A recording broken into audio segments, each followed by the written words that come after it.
The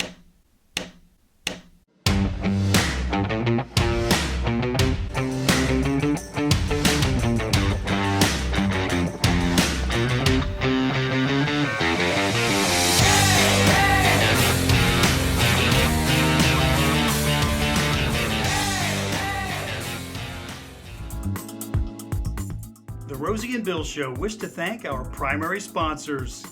The Malin Agency, located in Springfield, PA, where they take pride in exceeding expectations every time. Anthony DeCecco and our friends at Tennis Addiction are ready to serve all your tennis needs at their beautiful facility in Exton, PA. Hi, everyone. Welcome to the Rosie and Bill Show. Our guest this week is a man whose fingers have been flying up and down fretboards for decades. In addition to his thriving solo career, he's played guitar for Alice Cooper's band for years and been a member of the band UFO since 2003. Please welcome to the Rosie and Bill Show a first-class musician from the first state, Vinnie Moore. Vinnie, hey there. how you doing? How's it going, guys? Thanks for having me on. I totally appreciate it. Absolutely. Our pleasure. Yeah, we've been looking forward to this, Vinnie. And what we'd love to do is take a little bit of a trip. And for us, it won't be that far, maybe just a little bit down south on 95 into that first state that Rosie talked about. So what was it like for you growing up in the Blue Hen State? And where exactly in Delaware did you grow up? I grew up in Newcastle, Delaware, in old Newcastle area, actually, which is a historic town. And, a lot of family and friends in this area. And, there were times where I thought I should probably move away to LA, New York, or whatever. But luckily, I kind of established myself in the business and got some touring gigs. And, I'm still here. Vinnie, that's amazing that you were able to, like you said, establish yourself and have such a flourishing career staying in Delaware. I mean, you're right. The expectations really are to move to LA or to move to New York. How do you think that happened? I don't know. I basically wrote songs and sent my music to people and kind of got into the business that way based on the music. And lucky for me, just kept working hard and putting out new stuff. And anytime there was an opportunity, I tried to seize it. Well, Vinnie, one thing that I think was pretty interesting very early on, let's say, in your career was that your first big break didn't really happen on stage. It happened on a baseball field. And it didn't involve your hands. I think it involved your ankle. Oh, you know about the broken ankle thing, huh? Yeah. Yeah, I had just started playing guitar and I was really into playing Little League Baseball. I loved it. And, I was really good in the minor and the major leagues. And then we got up into the senior leagues. Everybody had gotten bigger, but I didn't. So it was like, wow, the run to first base seemed so long. And yeah, in the preseason of that first year, I did break my ankle. And I had just started playing guitar and was falling in love with that. And so just kind of shifted gears and went that route. Not that I could have done anything with baseball, but my mom thought I could. Oh, that's so I think you made the right decision. Yeah. So growing up, Vinnie, we understand that you had, of course, a lot of influences as a guitarist, but Jeff Beck's album, Wired, really impacted you. What was it about that album that affected you so much? I really don't know. It was just like magic on a vinyl record. I heard of Jeff Beck maybe like 6 months into playing, and I was just playing basic chords and stuff, and he was way over my head for that time.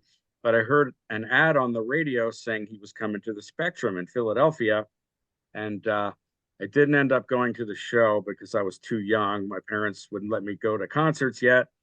But I thought they were playing his music in the background, and I thought, wow, that sounds really interesting. So I went to the local department store to see if they had any of his records, and they had Wired, and so I bought it, and it totally changed my life.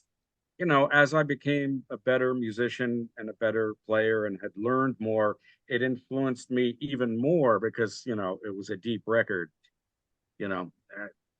Somebody who was a beginner could listen to it and hear the melodies and pick up on the feel and his catchy melodies, but it was deeper too. If you knew more, you could draw more from it. And, I kept coming back to that record over the years. In Mm. fact, it never went anywhere. I always listened to it tons, but, as I was progressing, I was learning more and more from it. He was definitely the master. Wow. Well, I want to follow up with two things to that. One, did you go once you were old enough to a lot of concerts at the Spectrum? And two, did you ever think when you were listening to his prowess on the guitar that you would be able to reach that level as a kid? Well, I don't know if I ever did reach that level, but I did reach a higher level for me. And I went to tons of concerts at the Spectrum. In fact, my first concert was Ritchie Blackmore's Rainbow opening for Blue Oyster Cult. That was the first show I went to. And I was still pretty young, and my parents wouldn't let me go alone. People will be smoking pot there and all that stuff. So they actually went with me and two of my friends, and they sat behind me. It was the most embarrassing thing ever, but I still had to go see Ritchie and Blue Oyster Cult. And I've often told Eric Bloom from BOC, that was my first concert, and yeah, he got a big kick out of it. But yeah, I saw Jeff Beck there on the There and Back tour in 1980. That year, the Phillies were playing the Astros in the playoffs. Yeah. I guess the Astros were in the other league at that point, in the American League, so they were actually playing in the playoffs. And it was horrible traffic that night because we had a Jeff Beck concert and the Phillies playoff game. Oh, And yeah, I'm that can be sorry, really Mom, I did clogged smoke up down pot there. before that concert. Sorry. Yeah, the traffic can get pretty ugly down there when there's multiple events going on at the same time. But Vinny, I had to laugh when you were sharing that story about the concert because my first concert, I loved Edgar Winter as a kid, and Edgar Winter and Bad Company. And my dad took me, sat with me, and as we were walking out to the parking lot, his ear started bleeding because of Rick Derringer's leads. So it was dedication as a dad. I commended him for that. I saw Ted Nugent there with the Scorpions opening, and I had an ear infection beforehand. And that concert was so loud. I was at the ear doctor like within a week getting treatment. It didn't help my ear infection at all. Terrible Ted did a number on my left ear. Well, Terrible Ted did a number on his own ears over the years. Yeah, he did. And luckily for me, I was kind of wise to that and started wearing earplugs very early on stage and from the early 90s. And so I can hear you loud and clearly right now. Well, that's great because one thing that I wanted to just take a look back at, Vinny, was you, as you said, you were young, you started playing the guitar, you were playing in bands, you were working hard to get yourself as good as you could get as a guitarist. And then in 1985, you submitted a demo to Guitar Player magazine, and that turned out to be a pretty good decision, didn't it? Yeah, it was a pivotal event in my life, actually. It started everything off. It was Mike Varney's column and Guitar Player called Spotlight for New Talent. And he ended up featuring me. He would feature three guys in every issue. And he chose me as one of the guys, and he gave me a stellar write-up. And then from there, I kind of got lucky, and a production company in Los Angeles who was casting for a Pepsi TV commercial saw that. They went out and bought a bunch of guitar mags, and they happened to see that. And I got that based on that review and, appearance in Spotlight. Yeah, that was a pretty face melting solo you did in that commercial. Thank you. I was initially auditioning to be acting in the commercial too, but I think I was like 19 or 20. I flew to LA and to audition. It was my first time on a plane, and I was really nervous and a little intimidated by the whole LA thing. So I think I was a little bit too camera shy. I didn't quite have the experience and the confidence at that point, but luckily somehow they chose, the track I recorded. Yeah, but Vinny, isn't there a shot in there of your fingers on the fretboard? Yeah, I always joke that this hand is famous. Yeah, for like a millisecond, you see my hands. Initially, it started out with I was going to teach Derry from Honeymoon Suite, who acted in the commercial. I was going to teach him the parts, and he just said, "Look, don't have enough time to learn all this, maybe just use his hands for the close-ups. So my hands got famous because of that. Oh, that's awesome. Now, just kind of fast forward a little bit from there, Vinny. You're working on your first solo album, Mind's Eye, and I've seen you in the past. I've heard you say that initially you wanted that to be a vocal album, and Yeah, it didn't many of turn my out early that way. records. So how did it change? Well, I was Mike Varney, who wrote the column we were talking about, had his own label called Shrapnel Records, and we started talking about doing a record together, obviously. And the first thing he got me on was a band called Vicious Rumors. I went out to California for like 4 months and rehearsed and kind of wrote songs with the guys. And I think that record came out in maybe '86. And we started talking about me doing a solo record. And initially, he mentioned like doing an instrumental record. He's like, I've heard some of your instrumental stuff. I think you'd be good at following that path. And I at first was kind of resistant to it because I always wanted to be part of a band, of more of a band scenario. But at a certain point, I kind of took his point, like, yeah, it could be cool, to do that. I think I could come up with enough songs for an instrumental record. And and then we'll do the vocal thing later down the road was the plan. But then what happened is the record did really well. It created quite a big buzz for me. So then I had to follow it up with another instrumental record because it kind of would have been silly to do a vocal record, on the heels of another successful record. So the vocal thing kept getting pushed back to the back burner there for a while. Sometimes you have to just go with the flow, and Right. not resist too much. That's true. That's a good point. And you kind of did that when you played a few tracks on Alice Cooper's band's album, right? Right. Yeah. Talk to our viewers about how that turned out for you. It turned out really well. And again, I joined his band, but initially I was just supposed to play a couple tracks on the record. He had a lot of guest guitar players on that album, from Steve Vai to Joe Satriani to Slash. And so when I got the call from my manager saying they'd like you to play on a couple tracks, it's like, of course, I want to be, even if there's no other guitar players, I'd love to play with Alice because I was a fan when I was a kid, of course. And that all came about when I was in the studio mixing the Meltdown record. And we had all these like high hopes, for touring with that record. And so eventually, when they liked what I did and asked me to be in the touring band, it was like, well, how am I going to do that? I have my record coming out. We're talking about me doing a 6-month tour with my solo band. So at first I didn't want to do it, and I said no. And luckily, my manager was like, "Man, are you crazy? Turning down Alice Cooper." But to be with his band, I had to push the release date of my record back months, and that was kind of like eating at me, because I was so excited to get my record out. Yeah, so I had to put it on the back burner for a little while.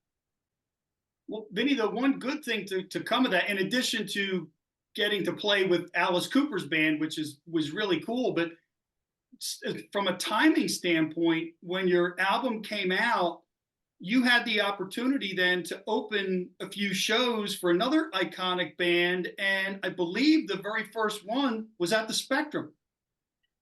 The first two were at the Spectrum, which was like so nerve-wracking, I can't even tell you. At that point, my band was on tour playing clubs all over America, and we finished in like Superior, Wisconsin, I think it was. That's the right state. Anyway, I remember like driving all the way back to the East Coast. It took like 25 hours, and we did it in one run with different people sharing the driving duties. But anyway, yeah, the Rush thing. Uh, how could it be more nerve-wracking than the first two shows being at the Spectrum in Philadelphia? And I remember like I was keeping my cool and my composure. I was at my house with my band. Everything was fine. And then we drove up I-95 heading towards the Spectrum, and I heard the radio ad. And it was for the Rush concert, Rush with local hometown guitar hero Vinnie Moore. And I started to lose it, like, oh my God, this is crazy. And yeah, so it was very nerve-wracking. And it's always more nerve-wracking playing in your home area in front of people you know. You know, it's always easier to fly somewhere else and play in front of strange audience. You know, the family and the friends always kind of, you know, add some jitters to the equation. Absolutely. I mean, I totally agree with you on that. How do you handle the nerves? And did your parents come to the show? My parents came to the show. I think they came to both actually. And basically most of my nervousness is before actually getting the guitar in my hand. Once I start playing and I get on stage, I'm okay. It's all the stuff leading up to that, you know, where you just kind of have to distract yourself, because if you sit around thinking about it, you know, it'll drive you crazy. It's a tall order to play because the stakes are higher. You want the people that you love and that you know to really think the best of you, and you want it to go well. You know, other people you're Yeah, not going to see again. absolutely. That's part of it. And also just making sure everybody's good and, you know, taking care of them, being hospitable. I mean, that kind of enters into the equation too. But yeah. Any favorite memories from those days, or even from touring with Alice? Oh man. I always tell a funny story about opening for Rush. We were driving around in a minivan and a Ryder truck. You know, our techs were in the Ryder truck with our gear, and the band was driving in a minivan with a tour manager driving. And we'd pull up to the gigs, and there's Rush with like 88 tour buses and all these semi trucks everywhere. And there was one gig, I don't know if it was in Boston or where it was, but we actually drove into the building in this white Dodge Caravan right up to the backstage dressing room door. And, you know, just driving past all these buses and these semi trucks in a little minivan was crazy, actually, and comical. What did the guys in the band say to you after they heard you play? The Rush guys, Rush, yeah. they were really positive. They were really good guys, really nice guys. And I didn't really spend as much time with them as you might think, because, of course, they're going to stay to themselves. And so there weren't a whole lot of encounters, but yeah, they were always like top-notch guys, really, really nice guys, and total class. Now, Vinny, I've always wondered, since most of your music has been instrumental and is so intricate and involved, and just any one album of yours is incredible and has so many different sounds to it. Is when it comes time to play, I'm wondering, compared to say a band where there's vocals, is it more difficult from a set list standpoint to play or to remember which one is what, like to differentiate with instrumentals than it is with vocals? Thank you for the kind words. It's harder being the instrumental guy because like most of the focus is on you. And I don't really like that. I like being in the band where the audience is kind of looking at the singer and they're looking at everybody, not just staring at my fingers. You know, that's kind of a little nuts. I mean, I like playing solo shows live, of course, also. Uh, it can be more demanding because, like, you know, trying to do all those little things with all the little nuances, you know, it's demanding at times. And, you know, just rehearsing in advance is what I have to do to make sure I'm going to hit the stuff I need to hit. Did you ever say worry growing up, or as you were like in full swing with your career, about, you know, insuring your hands or taking extra special care of your hands? That's always come up because apparently Eddie Van Halen insured his hands with Lloyd's of London, and that was always the joke. But no, I never did, and I've been lucky, thank God, knock on wood. But That's yeah, you just have to be careful and don't do anything stupid. Yeah, and definitely. we've actually heard, Vinny, from some other guitarists that like we had Dallas Toller Wade on not that long ago, and he's flying up and down and doing all that, and he talked about how there's been a lot of guitarists that, whether it's carpal tunnel or different injuries from the repetition, but Right. I can't help but think that because you're so diversified and because you do so many things, I don't know that you really repeat, even though you might be playing the same songs. Does it help that you're just doing such a variety of different things with the way you play? Yeah, I think if you're doing one specific technique like over and over and over again, that's going to have an effect on you. Yeah, so mixing it up is definitely a cool thing. I play some bluesy stuff, some Yeah. what people call shred stuff, which is more busy.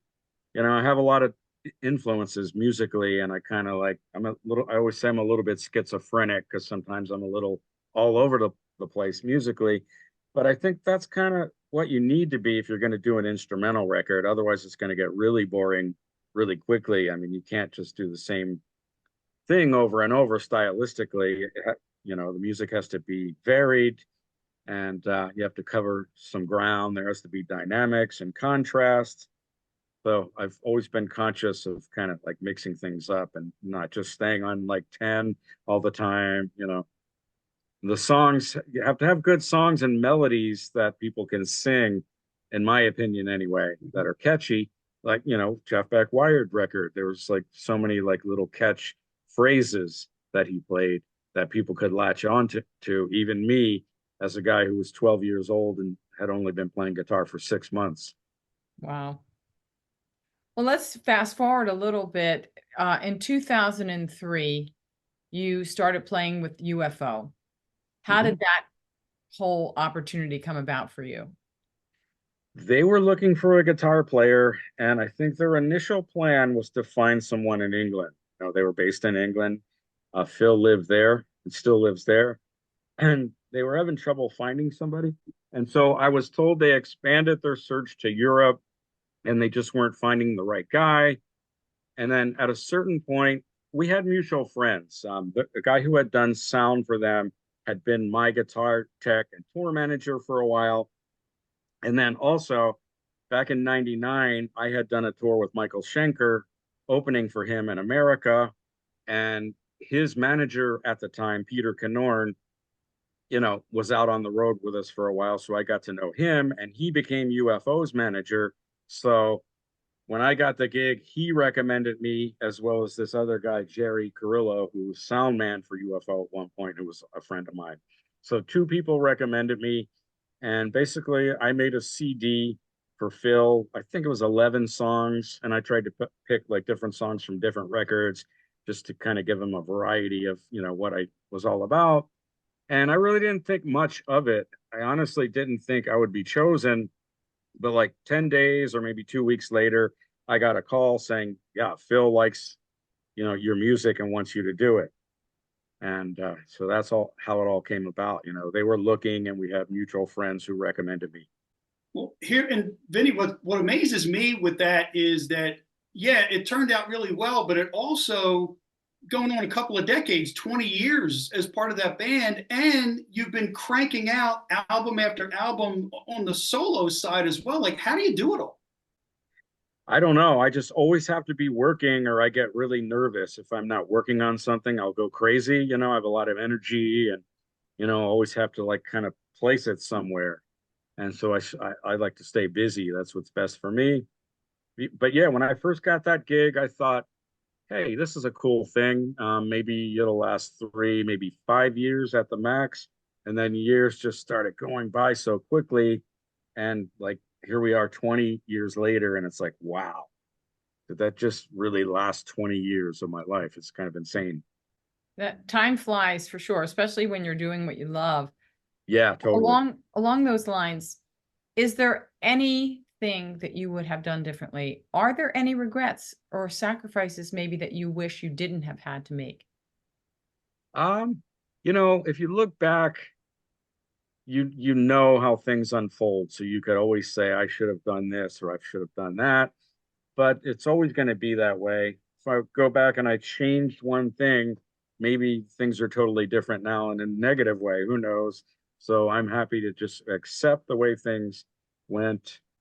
One of the things is that I actually left Alice Cooper's band because initially when I joined, they were going to like tour America after the first tour, which was called Operation Rock and Roll with Judas Priest and who else was on that tour? Metal Church, Dangerous Toys, and Motorhead. We were going to finish that tour, and then Alice was going to do America again as a solo, just by himself. And they kind of changed their plan. And it would have been good for me to do America because I had my record coming out, and it would have been a perfect scenario. But when they changed their plan, my record label was then saying, well, Vinny's going to be in Europe for 6 months. It doesn't make any sense for us to put his record out. We'll just hold on to it until next year. And I had already pushed it back like at least 6 or 8 months. So it's like, I can't wait anymore. And then there was a possibility of opening for Rush. So I just had to pursue my own direction and release that record and go do my own tour. But like 2 weeks after I left the band, they did the Wayne's World movie. And they were talking about it at that time. But to be honest, I had no idea what Wayne's World was at that point. It meant nothing to me. I didn't know about the Saturday Night Live skit or whatever. Then 6 months later, it's like everywhere, Wayne's World, and my friends are in the movie, and I'm like, man, I could have been in that movie if I only held on for 2 weeks longer. Mm, So that's wow. always been a little bit of a regret. Right. Well, Vinny, I want to touch on your most recent album, Double Exposure. But before I do, I just want to say something. I'd be remiss if I didn't share this. Your first album, Mind's Eye, and some of your earlier albums, there was a time, I'd say late 80s, early 90s, when the hair bands were kind of getting phased out and grunge music was kind of getting phased in. I remember And no well. offense to my fans of grunge, I just could never really get into that much. I think I was too positive and upbeat, maybe. I don't know. But your albums, Joe Satriani, and then on Sundays, a little George Benson, got me through until I started, finding some other things to do musically. So I just want to thank you for that, because I just remember being in awe every time I put on that CD and like, how does he do that? It was just absolutely amazing. Yeah, I mean, that was an interesting time period because we were out on tour, as I said, on the Meltdown tour, and I think for like at least 6 months, and we were going back to places and hitting them for a second time, and the whole mood and environment started to change. Like after that Nirvana record, and kids were wearing different clothes. Everybody had a goatee with a flannel shirt and Doc Martens, and you could just like feel and sense the change, and things totally changed, from what it had been prior to that. Yeah, and I again, like I said, I was a fan of what you did. I wasn't necessarily a big fan of the change, but things happen, and they kind of, what goes around comes around. But you also mentioned earlier about like the diversity that you like to have in your music, and I can't think of a better example of that than Double Exposure. The different, first of all, it's a mix of vocals and instrumental, which is a nice variety. But you've got songs on there, Southern Highway, rock, like just so many different cool sounds. So how did that all come about, and how's the album been received so far? It's been received really well.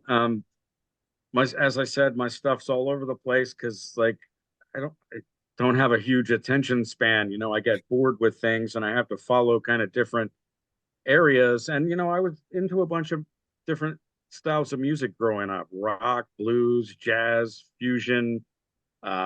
Southern rock was a big influence, and yeah, it just all comes out when I kind of start playing and writing. And yeah, so I just kind of follow the muse. And originally that album was recorded during COVID, during the lockdowns, and we were kind of stuck at home. I was out with UFO. We were touring. We had all these tour dates that we had to shelve.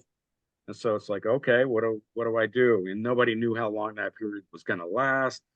So, okay, let me do a record. Maybe I'll just put out an EP with 5 or 6 songs that's all instrumental, just to get something out there and stay busy. And as I was listening through to my demos, which I often do to get like production ideas or whatever, I was actually in my garage, and one song was playing and I started singing to it. And I was like hearing vocals. And so I started singing along, and I thought, that song could be a really good vocal song. Maybe I should do 2 versions of it. And so that's where the whole idea was born, to like do 2 versions of each song. Because as I listened through more, I became aware that like every song could also be a vocal song. And so that's kind of, the inception of it all, this doing two versions of each song, 6 and 6. And yeah, just kind of went with the flow. And I thought, let me do something different and interesting and kind of quirky and, just see how it goes. That's a really creative concept. Thank you. Yeah, absolutely. Well, It all Vinnie, happened to me in my garage when I got something hit me in the head, and the idea of the flux capacitor. I was just going to say that when you said in your garage. I'm like, Back to the I Future. read your mind. Yeah, so it wasn't like a planned thing. It just kind of sort of happened by accident, organically, and I just got this wacky idea and went with it. But that's what you have to do, because once the inspiration fizzles out, what have you got? Right, yeah. You got to act while it's hot. Well, Vinnie, gosh, it's been so nice to meet you. You've got so much going on. We're looking forward to seeing what's going on with you in 2024 and all of that. And we thank you for coming out and talking to us. No worries at all. Thank you for having me on. Pleasure to talk to you. Yes, go Birds and go Phils. Yes, somebody's got to win. Flyers, come on. Please. It's been too long. Definitely. Let's hope 2024 is our year. We need some winners in this town. Absolutely. Well, you're a winner in this town, Vinnie. So thank you so much. Thank you. Yeah, thank you. And folks, thank you for tuning in. We'll see you next week.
This week's episode has been brought to you by Doherty & Company Insurance Services for all your business and personal insurance needs.